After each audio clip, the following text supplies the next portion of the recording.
Olá pessoal, tudo bem? Então nós estamos aqui para mais uma aula de literatura infanto-juvenil. Nós estamos tratando do tema Direito à Literatura, para falarmos da importância da literatura no geral para a sociedade. E hoje eu venho para fazer as considerações finais, um fechamento do texto do Antônio Cândido, certo?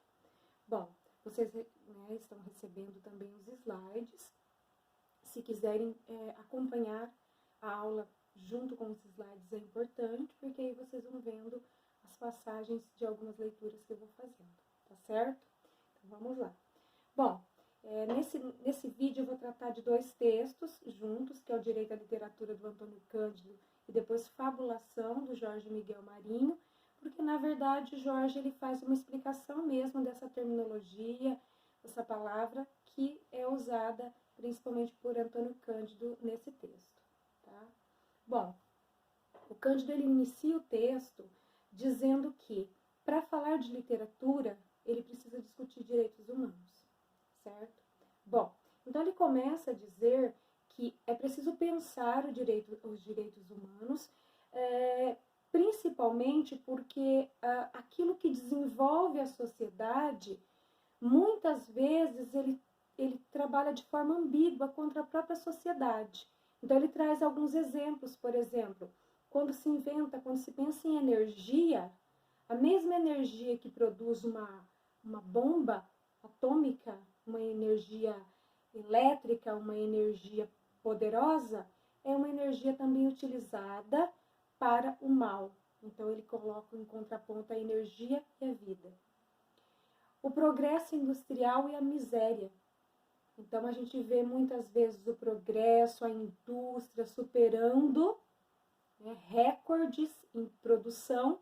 No entanto, a gente vê pessoas fora daqueles recordes, sem emprego, sem salário, muitas vezes porque a indústria substitui a mão de obra e, às vezes, essa sociedade não consegue acompanhar esse desenvolvimento tecnológico, né? Nós falamos também da riqueza e da distribuição de bens. Um exemplo é o nosso próprio país, onde tem lugares com pessoas com muita riqueza e pessoas miseráveis ali naquela mesma região. Então, a produção de riqueza, ela não é sinônimo de distribuição de renda. Essa riqueza não é para todos. Então, ele coloca que os mesmos meios que permitem o progresso de uma sociedade, ele pode também provocar uma degradação humana. E onde é que está o problema dos direitos humanos em tudo isso aí? Ele coloca que quando eu vou pensar em direitos humanos, eu tenho que reconhecer que o que é indispensável para nós, o que é indispensável para mim, é indispensável para o outro também. Não tem como ele ser só indispensável para mim. E aí ele traz a questão que muitas vezes nós achamos que o nosso direito ele é mais urgente que o do outro. Né? E surge uma palavra que ele trouxe no texto chamado obnubilação, né? Que é você considerar alguns direitos para um grupo e outros para outros. Então ele coloca, por exemplo, que muitas vezes eu coloco que as pessoas têm direito à moradia, à casa, à alimentação, à saúde, mas uma música de qualidade, um esporte de qualidade, uma literatura de qualidade não é tão importante assim, né? Então ele começa a dizer assim, seria o mesmo que 2 pesos e 2 medidas. Isso é para um grupo, isso não é. Então esse é um caso de obnubilação. É você utilizar-se de direitos diferentes, né? Até mesmo pensando na oferta desses direitos. E ele traz também um conceito de Louis-Joseph Lebré, que é um sociólogo francês, e ele traz duas terminologias, que é a respeito dos bens compressíveis e os bens incompressíveis. O que seriam esses bens compressíveis e incompressíveis? Aí eu trago um trechinho nos slides para vocês, né? O valor de uma coisa depende em grande parte da necessidade relativa que temos dela. O fato é que cada época e cada cultura fixam os critérios de incompressibilidade, que estão ligados à dívida da sociedade em classe, pois, inclusive, a educação pode ser um instrumento para convencer as pessoas de que é indispensável para uma camada social e não é para outra. Então, os bens compressíveis são considerados aqueles bens que podem ser para uns e para outros não. Agora, um bem incompressível é um bem que ninguém pode viver sem, né? Então, por exemplo, quando eu falo em saúde, saúde é um bem que ninguém pode viver sem. Alimentação é um bem que ninguém pode ter. Mas aí ele começa a questionar essa questão de incompressível. E ele traz essa fala, que essa questão de incompressibilidade, aquilo que é essencial, ele muda de cultura a cultura, de tempos em tempos, né? Então, por exemplo, se você fala em você ter um veículo hoje, né? Tem pessoas que dizem, não, eu não tenho a menor condição de viver sem um veículo, certo? Para ele, aquilo é um bem incompressível. Mas para o outro, não, ele pode viver sem. Né? E será que realmente todos precisam? Então, vai depender da época, da situação e de tudo mais, tá? Aí, dando continuidade, ele coloca assim, na página 176. São bens incompressíveis não apenas os que asseguram uma sobrevivência física em níveis decentes, mas os que garantem a integridade espiritual. Gente, quando a gente fala em integridade espiritual, vamos deixar uma coisa bem clara, eu não estou falando de religiosidade. Espiritualidade, espiritual, nesse conceito que o Cândido está usando aqui, ele está dizendo para a formação do ser, certo? É para a formação do psicológico, da sua formação intelectual, certo? São incompressíveis certamente a alimentação, a moradia, o vestuário, a instrução, a saúde, a liberdade individual, o amparo à justiça pública, a resistência à opressão, entre outras coisas. E também é direito à crença, à opinião, o lazer e, por que não, a arte e a literatura. Então, eu estou dizendo que tudo é incompressível. Vai depender daquilo que eu realmente necessito naquele momento. Por exemplo, quando eu falo em lazer, você pega um indivíduo que trabalha num trabalho de domingo a domingo e o direito dele é ter um lazer. Onde fica? E para que serve o lazer? Nós vamos entrar aí na área da saúde, da psicologia, certo? Porque todos precisam disso. São bens incompressíveis. Só que a gente precisa entender esses bens como um direito comum, né? Que não é importante só para mim, é importante também para todos. Tá? E aí, na sequência, ele coloca lá, a literatura é um bem incompressível? Vamos pensar sobre isso.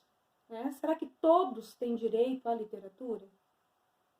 Então, ele começa definindo a literatura. O Cândido traz que todas as criações, o que é literatura? São todas as criações de toque poético, ficcional ou dramático, em todos os níveis de uma sociedade, em todos os tipos de cultura, desde o que chamamos folclore, lenda, xiste, até as formas mais complexas e difíceis da produção escrita das grandes civilizações.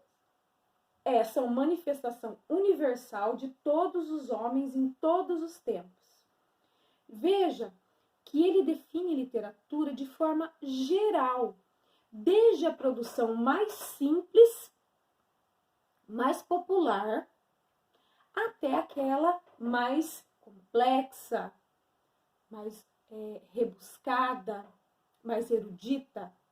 E ele diz que é uma manifestação universal, ou seja, todos nós produzimos e consumimos literatura. É importante, aí eles na sequência, ainda na página 176, coloca: não há povo e não há homem que possa viver sem ela. Isto é, sem a possibilidade de entrar em contato com alguma espécie de fabulação. Olha, ele já pontua, a resposta está dada. Né? É um direito incompressível? Se todos nós temos a necessidade de fabulação, se todas as pessoas em todos os tempos consomem ou produzem a literatura, ela se torna um bem incompressível, necessário, essencial. Né? Bom, aí eu faço uma pausa para trazer o termo fabulação, porque nós vamos trabalhar com ele bastante. A gente não está falando de fabulação só da fábula, nós estamos falando da imaginação, né? Então, de acordo com o dicionário de português, é um substantivo feminino, ação de fabular, de substituir a verdadeira realidade por uma aventura imaginária que serve para um conto ou uma novela, enfim, né? Isso é do dicionário. E aí eu trago, já no meio dessa explicação, o texto do Jorge Miguel Marinho, Fabulação, um mundo onde todos sonham, né? Do Jorge Miguel Marinho. Então, faz parte da natureza humana o sonho, a fantasia, a imaginação. É da natureza humana. Muitas vezes a gente pensa assim, só a criança que fantasia. Não, todos nós fantasiamos, todos nós sonhamos, todos nós imaginamos. Eu planejo as coisas em cima de pensamentos, de sonhos, de fabulações. Então, nós precisamos disso para viver. Né? Quando eu coloquei aquela música para vocês do Titãs, a gente não quer só comida, a gente não quer só... Então, é tudo aquilo que nós necessitamos enquanto ser humano. Né? Então, ele traz que essa humanização, essa fabulação, ela nos humaniza, porque ela tende à carência de fantasia, de contraponto à inteligência lógica. Porque muitas vezes eu estou tão fadada àquela realidade, àquela dificuldade, que quando paro um pouquinho para fantasiar, eu me distancio um pouco daquela realidade, eu respiro e eu posso retornar. Isso acontece quando eu ouço uma música para relaxar. Isso acontece quando eu assisto a um filme, a uma novela, quando eu leio a um livro, eu assisto um programa de humor. O que eu estou fazendo naquele momento? Eu estou fabulando, eu sei que aquilo não é realidade. No entanto, aquilo naquele momento está preenchendo algo para mim, certo? Então, por isso que ele diz que faz esse contraponto, eu vivo aquela realidade de uma outra forma. Então, ele traz a fábula do oleiro, né, onde ele está produzindo aquelas imagens para quê? Para tapar uma necessidade de fantasias, né? E ele coloca lá que a literatura entra como um direito de todos e um componente essencial para a vida, motivada pelo equilíbrio harmonioso entre porções do real e porções de fantasia. Sem o sonho de fato ou o sonho presente no espaço da fabulação, seria impossível viver. E ele traz também no texto dele que alguns outros estudiosos também, né, alguns outros autores falaram, como traz o Cândido, que é o nosso autor principal aqui, Deleuze, Fernando Pessoa, Tiago de Mello, William Shakespeare e Clarice Lispector. Ele traz no texto dele dizendo que todos esses autores falaram sobre a fabulação. Então, retomando, gente, ninguém pode passar 24 horas sem mergulhar no universo da ficção e da poesia. A literatura ela é concebida no sentido amplo, a que me referi parece corresponder a uma necessidade universal que precisa ser satisfeita e cuja satisfação constitui um direito. Então veja aqui, se ninguém passa 24 horas sem mergulhar numa fantasia, a literatura passa a ser um direito universal. Isso está na página 177. Uma outra coisa que ele coloca também. A literatura é um sonho acordado das civilizações. Assim como não é possível haver equilíbrio psíquico sem o sonho durante o sono, talvez não haja equilíbrio social sem a literatura. É fator indispensável de humanização. Atua em grande parte no subconsciente e no inconsciente. Cada sociedade cria suas manifestações ficcionais, poéticas, dramáticas, de acordo com seus impulsos. e as suas crenças, os seus sentimentos, as suas normas, a fim de fortalecer a cada um a presença e a atuação deles. Então, se toda a sociedade cria, é direito universal, certo? Eu vou parar o vídeo por aqui, porque ele já está um pouco longo, e na sequência eu dou continuidade a esta fala, certo?